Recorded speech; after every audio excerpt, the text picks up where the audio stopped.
Abençoemos aqueles que se preocupam conosco, que nos amam, que nos atendem às necessidades. Valorizemos o amigo que nos socorre, que se interessa por nós, que nos escreve, que nos telefona, para saber como estamos indo. A amizade é uma dádiva de Deus, presente no coração daqueles que cruzam o nosso caminho. Mais tarde, haveremos de sentir falta daqueles que não nos deixam experimentar a dor da solidão. Que possamos consolar uns aos outros em todos os dias da nossa vida. Chico Xavier.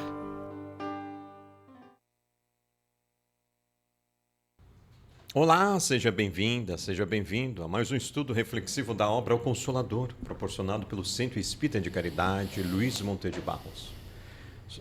Faça parte dessa família espiritual. Hoje na bancada os facilitadores Wilson e Caetano. Boa noite, cavalheiros. Boa noite. Boa noite. Vamos lá. A gente dando sequência aí à leitura, estamos na questão de número 358. Para os espíritos desencarnados, que já adquiriram muitos valores em matéria de fé, qual o melhor bem da vida humana? Que interessante, hein? E a resposta: a vida humana, nas suas características de trabalho pela redenção espiritual, apresenta muitos bens preciosos aos nossos olhos, na sequência das lutas, esforços e sacrifícios de cada espírito. Para nós outros, porém, o tesouro maior da existência terrestre reside na consciência reta e pura, iluminada pela fé e edificada no cumprimento de todos os deveres mais elevados.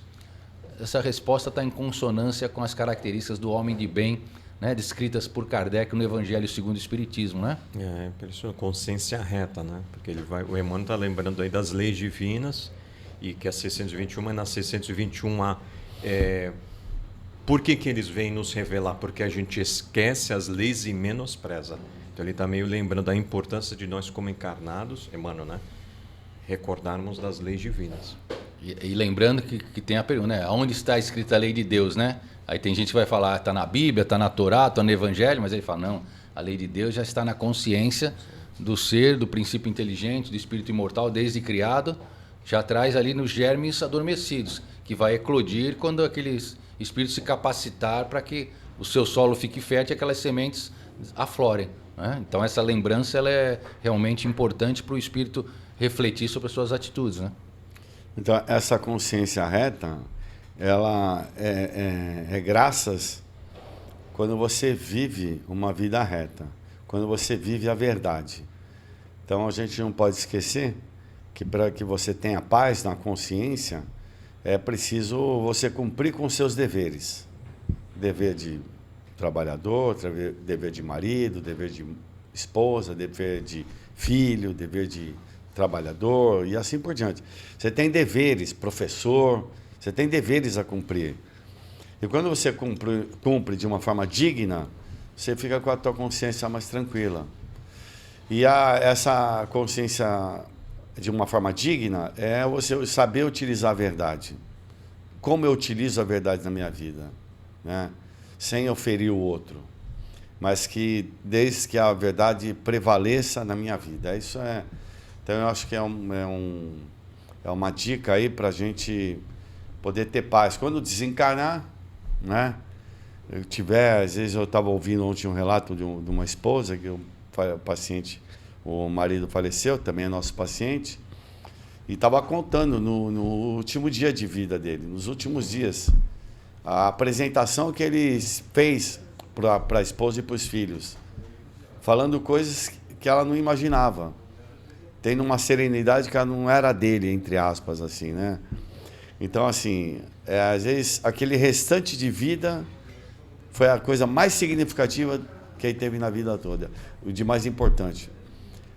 Por isso que é importante o respeito à vida, todos os instantes, porque são instantes renovadores, né? Vamos lá, questão 359.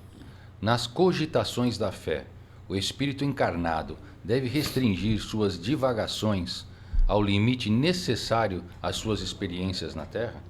E a resposta: pelo menos é justo que somente cogite das expressões transcendentes ao seu meio, depois de realizar todo o esforço de iluminação que o mundo lhe pode proporcionar nos seus processos de depuração e aperfeiçoamento.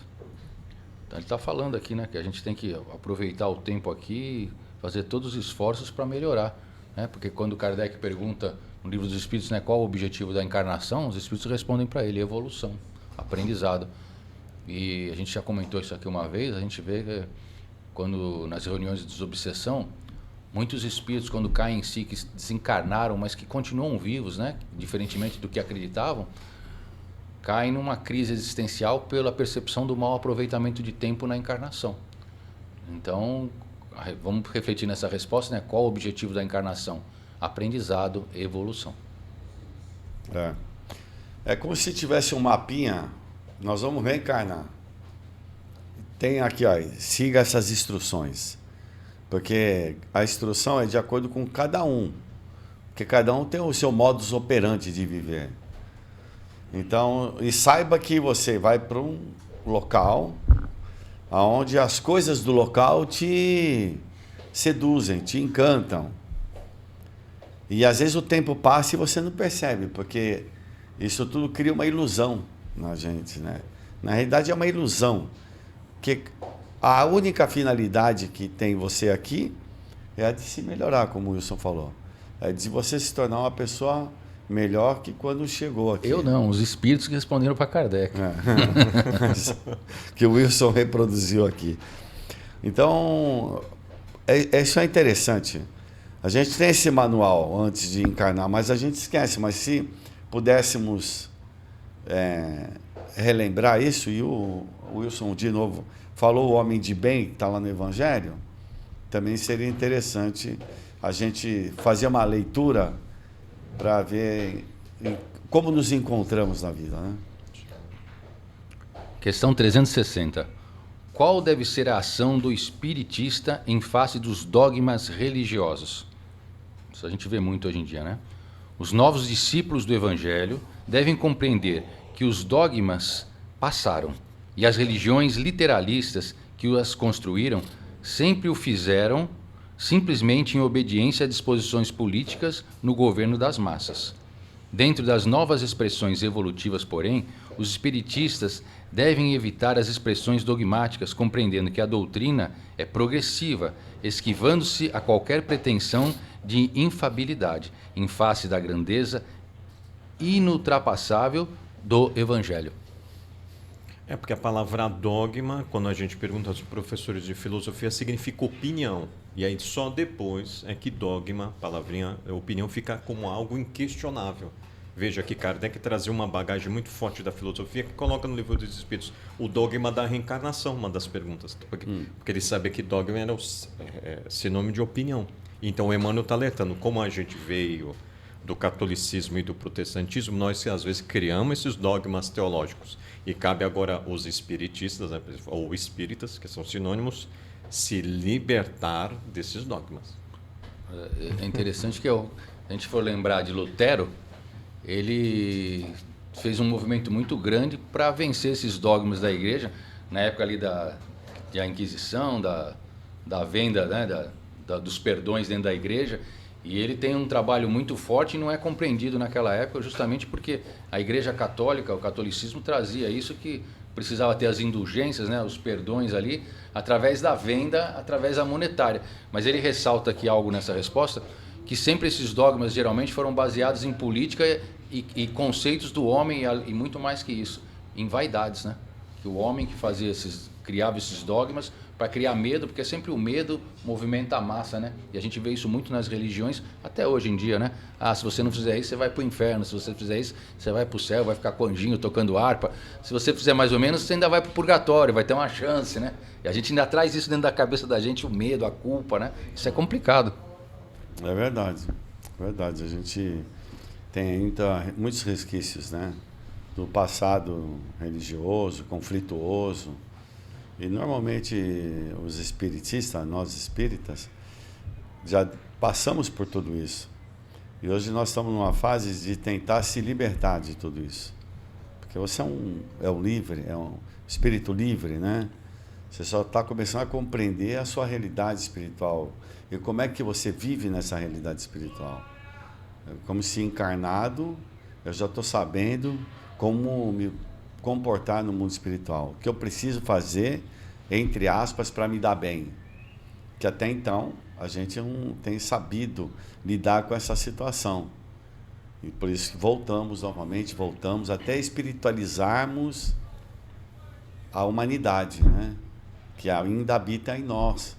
Que aí um dia deixamos de ser a humanidade para sermos os espíritos, somente espíritos puros, né? Tem uma longa jornada aí pela frente, mas nós estamos nesse processo de libertação. Pergunta 361, uma resposta grande. Na propaganda da fé, é justo que os espíritas ou os médiuns estejam preocupados em converter aos princípios da doutrina os homens de posição destacada no mundo, como juízes, médicos, professores, literatos, políticos, etc.? Aí a resposta. Os espiritistas cristãos devem pensar muito na iluminação de si mesmo antes de qualquer prurido no intuito de converter os outros. E ao tratar-se dos homens destacados do convencionalismo terrestre, esse cuidado deve ser ainda maior, porquanto há no mundo um conceito soberano de força para todas as criaturas que se encontram nos embates espirituais para a obtenção dos títulos do progresso. Essa força viverá entre os homens até que as almas humanas se compenetrem da necessidade do reino de Jesus em seu coração, trabalhando por sua realização plena. Os homens do poder temporal, com exceção, muitas vezes aceitam somente os postulados que a força sanciona ou os princípios que a mesma concorda, enceguecidos temporariamente pelos véus da vaidade e da fantasia que a força lhes proporciona. Faz-se necessário deixá-los em liberdade nas suas experiências. Virá um dia em que brilharão na terra os eternos direitos da verdade e do bem, anulando essa força transitória, muito almejada por muitos. Ainda aqui tendes o exemplo do Divino Mestre para todos os tempos. Não teve a preocupação de converter ao Evangelho os Pilatos e os Antipas do seu tempo. Além do mais, o Espiritismo, na sua feição de cristianismo redivivo, não deve nutrir a pretensão de disputar um lugar no banquete dos estados do mundo, quando sabe muito bem que a missão divina há de cumprir-se junto das almas nos legítimos fundamentos do reino de Deus. Bonito, né? Legal, né? Interessante que na primeira oração que ele fala, antes de querer converter os outros, né? Corrige-te a ti mesmo. Né? Então é a primeira coisa. A gente tem mania de olhar, o Caetaninha está aprontando, eu fico apontando o dedo do Caetaninho. Mas eu esqueço que eu também sou aprontadora. Né?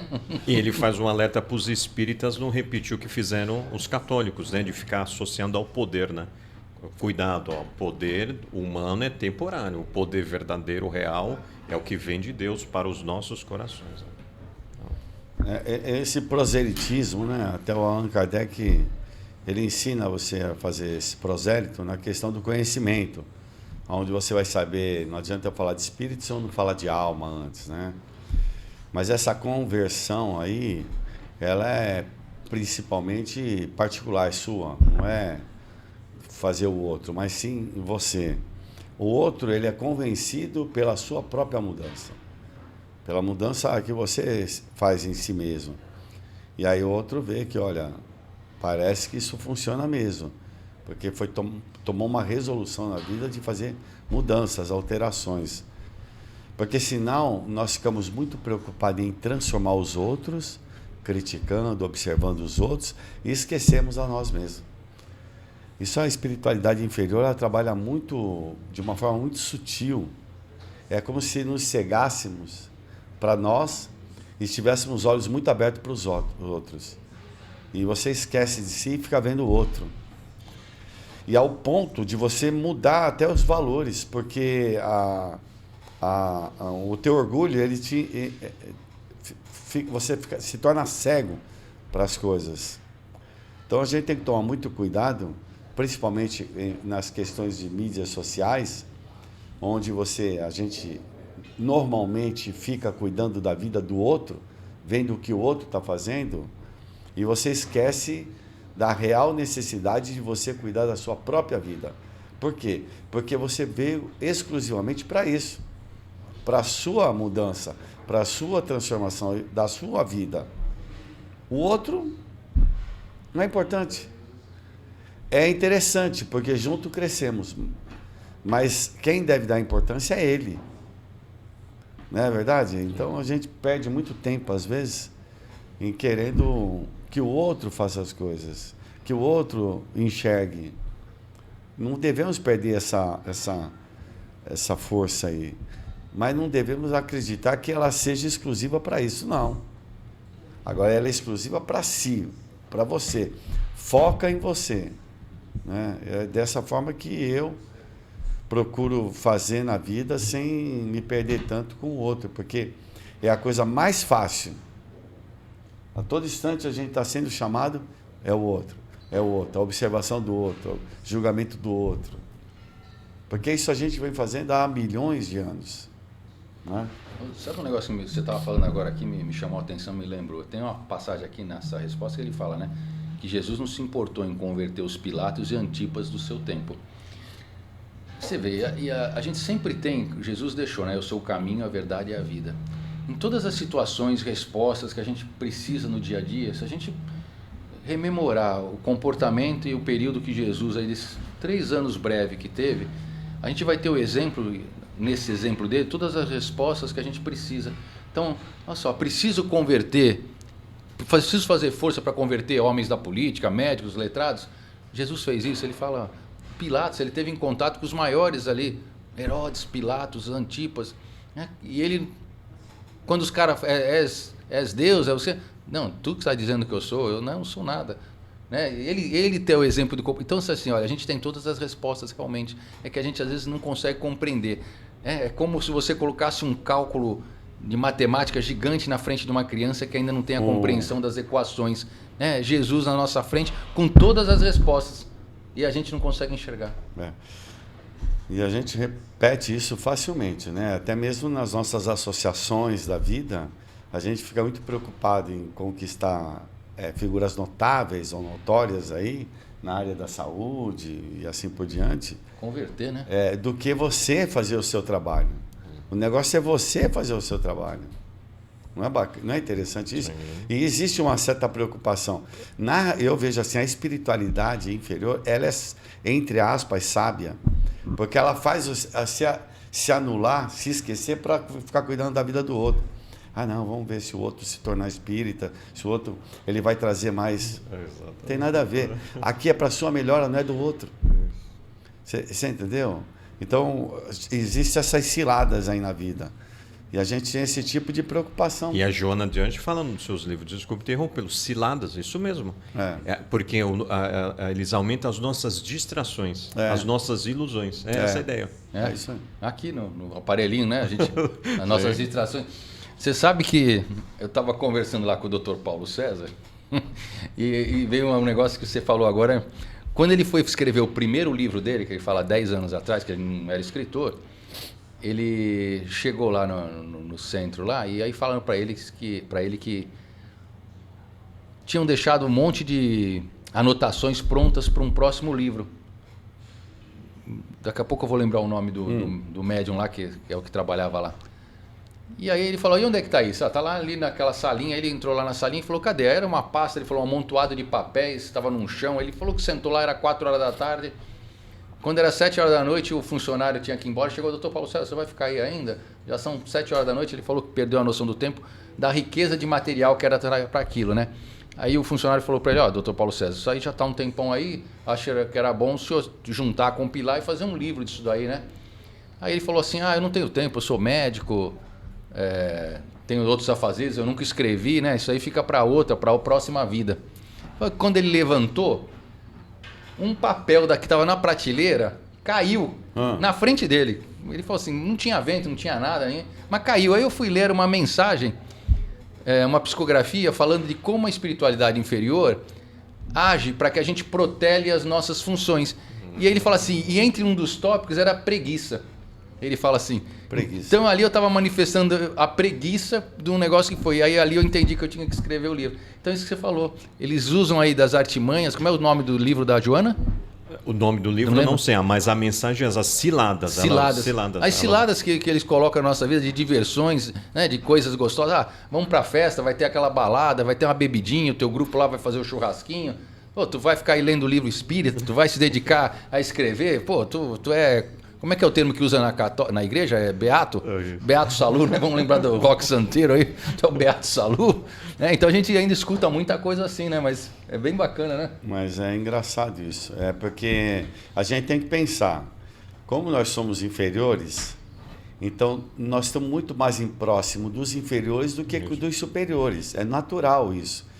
E como eles nos conhecem muito bem, sabem manipular isso. Fácil. A gente ainda claudica muito. E os espíritos dizem no livro dos espíritos, a preguiça mental nossa. Nós temos preguiça ainda de fazer o que deve ser feito. Imagine se Allan Kardec tivesse preguiça e não desenvolvesse seu trabalho. A gente não teria isso. E imagine se Jesus falasse assim, vamos deixar para daqui a pouco, daqui uns 2000 anos. Deixa esse pessoal aí ainda.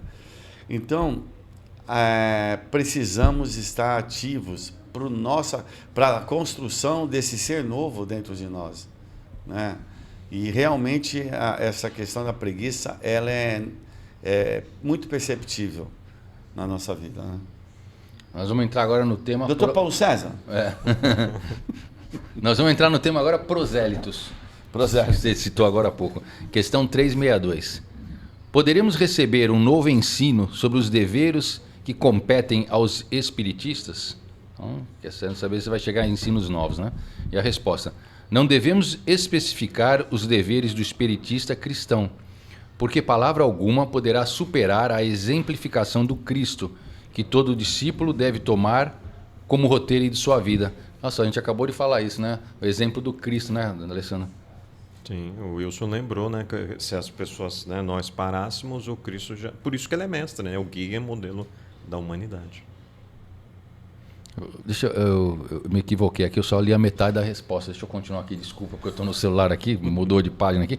Aí ele continua assim, ó, que o espiritista, nas suas atividades comuns, dispense o máximo de indulgência para com seus semelhantes, sem nenhuma para consigo mesmo.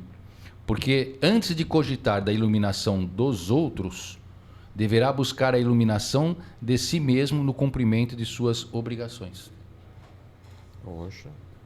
E no movimento espírita há um alerta muito bonito do senhor irmão Jacó, né? Um pseudônimo, né? Quem puder ler o livro de 1948, grande trabalhador da federação, um homem que foi milionário, porque ele trouxe o disco de vinil para o Brasil, mas ele mostra isso no livro. Ele ficou tão preocupado em assistir os outros, materialmente falando, que ele esqueceu de se iluminar. E por isso que ele estava escrevendo o livro para que nós, os de 1940 seguinte, não fôssemos pelo mesmo caminho dele. Então, claro que poder ajudar outro, mas eu não posso esquecer da minha autoiluminação, que ele está em plena ressonância com o Emmanuel. Eu vi ele falando do irmão Jacó, essa semana eu vi um estudo de um menino na internet sobre o livro Voltei. Fala do estudo aí para o pessoal acompanhar. Na época da pandemia, o Lar Espiritual Seara de José escolheu 4 pessoas, cada um escolhia um livro, né? Estava entre eles o Beni Coquito, e no meu caso eu escolhi o livro Voltei, então é dividido lá em vários capítulos. Essa ideia, quem tiver em casa, eu fiz uma leitura breve, uma singela explicação. Está na página do Seara de José. Isso, Lar Espiritual Seara de José. Então, pessoal, para quem quiser assistir aí o da Alessandro dando explicação sobre esse livro Voltei, é um estudo bem interessante, né? Eu esqueci o que ia falar, Wilson, agora. É o alemão. Então vamos lá. Questão 363. Como se justifica a existência de certas lutas antifraternas dentro dos grupos espiritistas? Olha, antifraterna nos grupos. Vamos lá a resposta. Os agrupamentos espiritistas necessitam entender que o seu aparelhamento não pode ser análogo aos das associações propriamente humanas. Um grêmio espírita cristão deve ter mais que tudo a característica de uma família, onde o amor e a simplicidade figurem na manifestação de todos os sentimentos. Em uma entidade doutrinária, quando surgem as dissensões e lutas internas revelando partidarismos e hostilidades, é sinal da ausência do evangelho nos corações, demonstrando-se pelo excesso de material humano e pressagiando o naufrágio das intenções mais generosas. Nesses núcleos de estudo, nenhuma realização se fará sem fraternidade e humildade legítima, sendo imprescindível que todos os companheiros entre si vigiem de boa vontade e na sinceridade, a fim de não transformarem a excelência do seu patrimônio espiritual numa reprodução dos convertidos católicos, utilizados pela intriga e pelo fingimento. Eu lembrei da questão anterior, porque fala das ciladas, né, que o mundo espiritual provoca e que a gente deixa de fazer a nossa autoeducação. E ela tem, o que eu ia falar, já tem muito a ver com essa questão, essa segunda pergunta. Na questão de como nós, por exemplo, assumimos a USE lá, né? Nós passamos a ter um leque de outras pessoas, de outras oportunidades para o nosso convívio. Então, nós estamos aumentando os nossos relacionamentos dentro do que nós professamos aí. Então, o que eu vejo que o sistema que nós trabalhamos, ele tem que ser um sistema de cooperação. Quando nós passamos a cooperar um com o outro, todo mundo é importante, todo mundo é muito importante. Porque, às vezes, a gente trabalha num sistema de competição dentro da casa espírita, para um ser melhor que o outro, um está em evidência mais que o outro, um tem inveja do outro. E lá não, a gente tem que ficar feliz quando uma pessoa está bem e temos que nos preocupar quando não está bem, porque é um ajudando o outro onde todos nós crescemos. Não nos reunimos nesse momento, nesse instante, à toa. Não. Temos muito a ver com alguma relação com o passado. Juntos estamos agora para novos propósitos.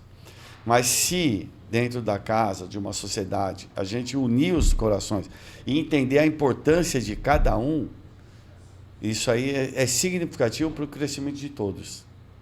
Porque nós vamos nos importar um com o outro.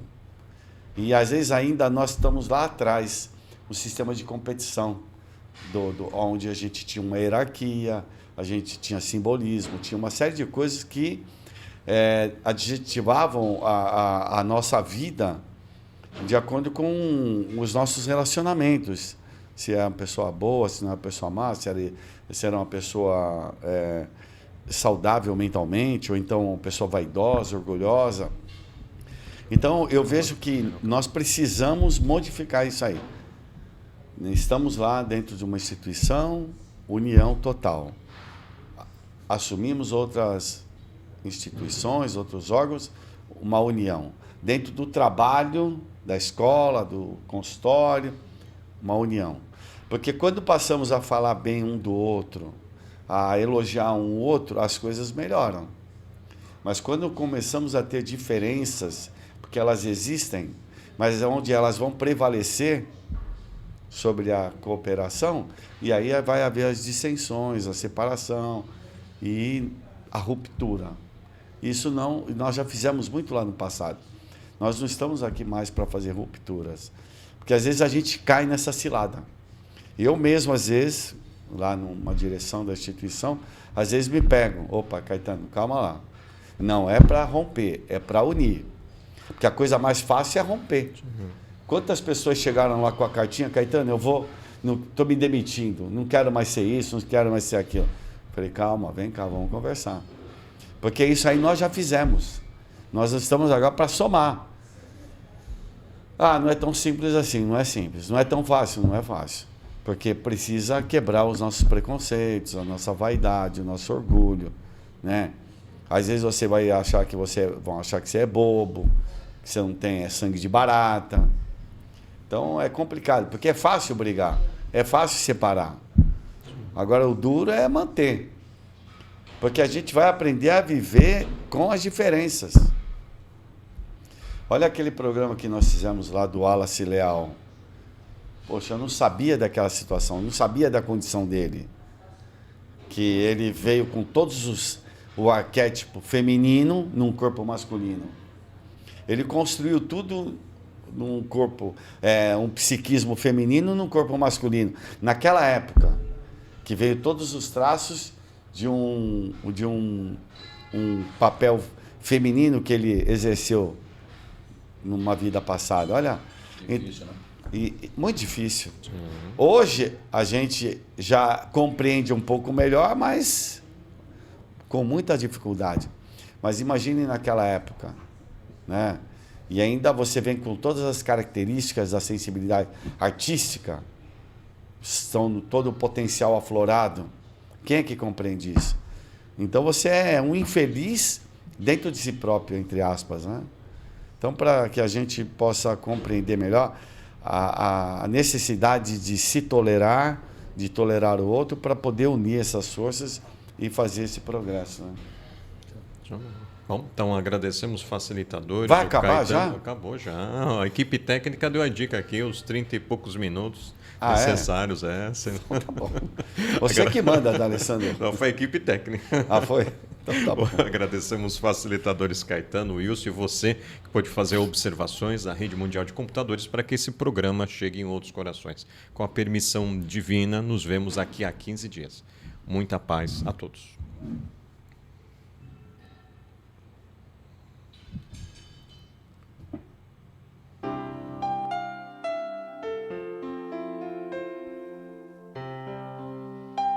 Abençoemos aqueles que se preocupam conosco, que nos amam, que nos atendem às necessidades. Valorizemos o amigo que nos socorre, que se interessa por nós, que nos escreve, que nos telefona, para saber como estamos indo. A amizade é uma dádiva de Deus, presente no coração daqueles que cruzam o nosso caminho. Mais tarde, haveremos de sentir falta daqueles que não nos deixam experimentar a dor da solidão. Que possamos consolar uns aos outros em todos os dias da nossa vida. Chico Xavier.